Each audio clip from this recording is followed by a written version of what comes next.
Read something very simple. It says, and it fell on a day that Elisha passed through Shunem, where there was a great woman, and she constrained him to eat bread. And so it was that as often as he passed by, he turned in to her to eat bread. The Shunammite woman was a great woman, meaning she had money, she had prestige, she had all of those things. And she said unto her husband, behold, now I perceive that this is a holy man of God, which passed by us continuously. Let us make a chamber, I pray thee, on the wall. And let us set for him there a bed, and a table, and a stool, and a candlestick. And it shall be, when he cometh to us, that he shall turn in there. And it fell a day that he came, and he turned into the chamber, and he laid there. Look at verse 14. And he said, what then is to be done for her? And Gehazi, his armor-bearer, answered, verily she has no child, and her husband is old. Verse 15, and he said, call her. And when he had called her, she stood in the door. Verse 16, and he said, about this season, according to the time of life, that thou shalt embrace a son. And she said, wait a minute, my Lord, thou man of God, don't play with me. And the woman conceived and bare a son at that season that Elisha had said unto her, according to the time of life. Skip real quickly down to verse 22. And she called unto her husband, said, send me, I pray thee, one of the young men and one of the donkeys, that I may run to the man of God and come again. And he said, where would you to go today? Is it neither a new moon nor a Sabbath? And she said, it is well. Then she saddled up on her donkey and said to her servant, drive and go forward, don't stop, don't look back, except I bid thee. And when I tell you to stop, stop. And then look at verse 26 real quickly. Right now, I pray thee to meet her and say unto her, is it well with thee? Tell your neighbor, it is well. Is it well with thy husband? Is it well with thy child? And she answered, it is well. And when she came to the man of God, the one that gave her the word to the heel, she caught her by the feet, but Gehazi came near her to put her away. And the man of God said, leave her alone. Can't you tell she jacked up? Yes. And the Lord hath not revealed it to me what's really going on. This is the New Message Translation. Work with me here. And then she said, did I desire a son of my Lord? Did I not say, do not deceive me? Then he said to Gehazi, gird up thy loins and take my staff in thy hand and go thy way. If thou meet any man, salute him not. If any salute thee, answer him not again. And lay my staff upon the child of the mother. I want to talk to you real quickly. God gave me a word for the house tonight. And he told me to tell you that everything is going to be all right.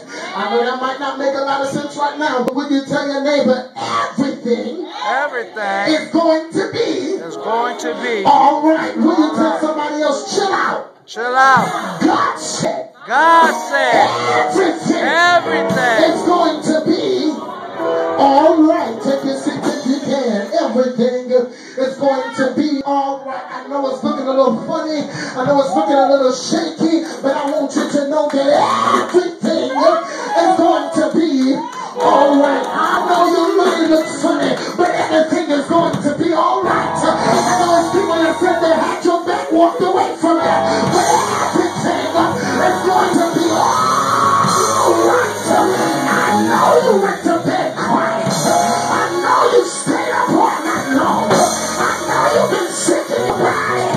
But everything is going to be all right. Real quickly, we read in the story here, and I really want to deal with the text and move forward here. 2 Kings chapter 4 is a very interesting text. We read about a woman, a Shunammite woman, who now has everything, but she still doesn't have something. Is it possible then that I can be rich and still lack? Yes. Is it possible that I can have all of the riches in the land and I still have a void that I have not yet been reached to yet? I want you to know that money has nothing to do with your actual living. You can still lack something and have everything. Somebody say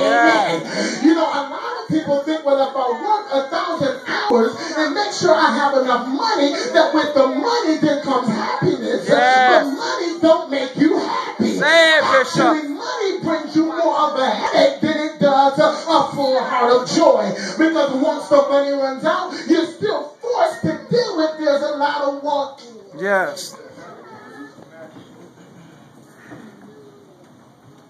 You're forced then to deal with the reality of all my money's gone, but I'm still hurting. Oh, I got all the money and I'm still missing something. I don't care what or who you are. Trouble don't care who it means. I said this before, that I don't care what type of trouble you're in. I don't care your prestige. I don't care if you pray all night long. I don't care if you tarried all night long. I don't care if you fasted for day after day. I don't care what the situation is. Trouble cannot escape you. I don't care if you're the apostle, the bishop, the elder, the prophet, the prophetess. Trouble does not care who it meets. But what I do want you to know is that trouble don't last always. Yes.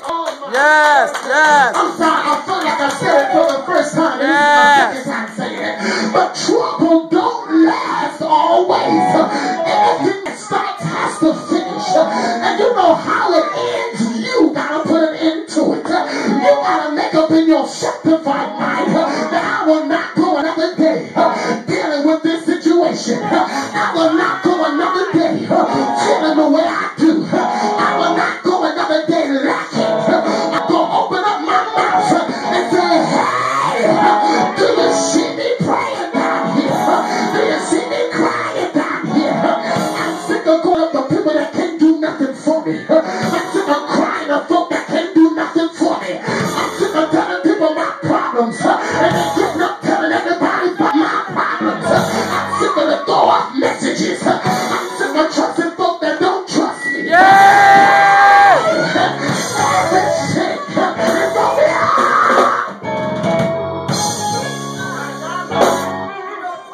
Go ahead, Bishop. Well, then happens something interesting in the text. The husband who has a relationship with the woman says, hey, are you okay? It's not Sabbath, it's not new moon. How you gonna go talk to the prophet now? She said, it is well. Wait a minute. Your son done died. You picked up your son and carried him to the room that the man of God was, and you laid him on the bed, and the husband asked you, is everything okay? Yes. The first thing some of y'all carnal people would